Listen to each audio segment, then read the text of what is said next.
Perezida wa Repubulika y'u Rwanda Paul Kagame yatangaje ko u Rwanda rutazubahiriza amasezerano aherutse gusinywa hagati y'u Rwanda na Repubulika na Demokarasi ya Kongo DRC yo gushakira amahoro burasirazuba bw'iki gihugu.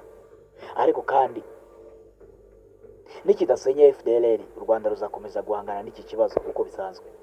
Perezida wa Repubulika y'u Rwanda Paul Kagame yabivuye mu kiganiro n'itangazamakuru cyabaye kuri wa gatanu tariki ya 4 Nyakanga ku munsi wo kwibohora wizizwa ku nshuro 31 mu Rwanda hose no ku isi hose. Perezida Kagame yagarutse ku masezerano y'amahoro u Rwanda ruherutse gusinya na DRC, ashimangira ko mu gihe icyo gihugu cyaba kitubahirije ibyakubiyemo bizagira ingaruka ku byo u Rwanda rwiyemeje gukora. Ati amasezerano yo arahari, hari ibyo abayashinzwe bemera gukora buri umwe ku giti cye cyangwa se gukorera hamwe. Ntabwo rero iteka abantu bose bavugisha ukuri no mu byo bemereye ku mugaragaro, ariko navuga ko ku ruhande rw'u Rwanda ibyo twemeye ko bishoboka, ariko bihera ku by'abandi nabo bakora ibyo twemeranyijwe. Perezida Kagame yavuze ko abandi nibadakora iby'impande zombi zemeranijwe bizagira ingaruka, kuko u Rwanda narwo ruzashyira mu bikorwa ayo masezerano ari uko impande zombi bireba ziyubahirije. Perezida Paul Kagame yashimangiye ko aya masezerano natubahirizwa cyangwa ntabashe gushyirwa mu bikorwa, hazashakwa indi nzira igihe ubundi buryo butaraboneka.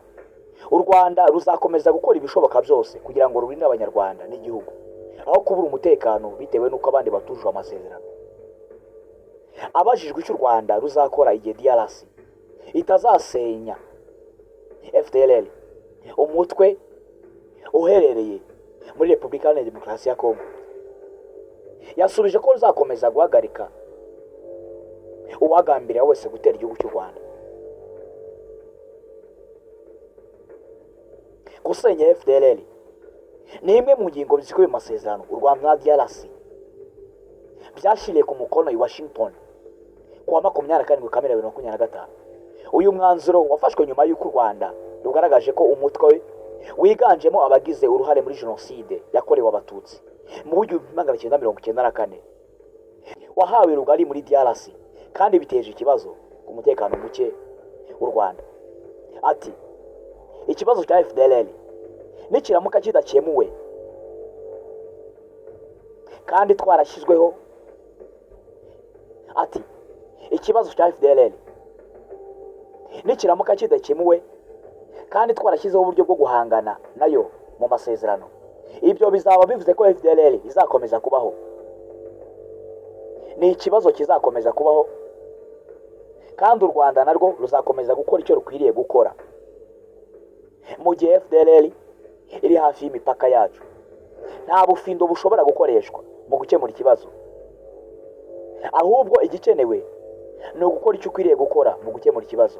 Aya masezerano akubiyemo ko u Rwanda na DRC, Repubulika na Demokarasi ya Kongo, bemeranyijwe kubaha ubusugire bwa buri gihugu no gukumira amakimbirane, guhagarika imirwano, kwambura intwaro no gushyira mu buzima busanzwe imitwe itari ya leta yitwaje intwaro.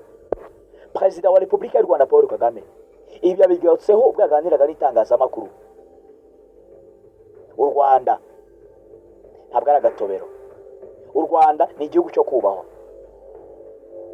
Twe Abanyarwanda dufite ubwacu kurinda igihugu cyacu, kurinda umutekano wacu mu buryo ubwo ari bwo bwose.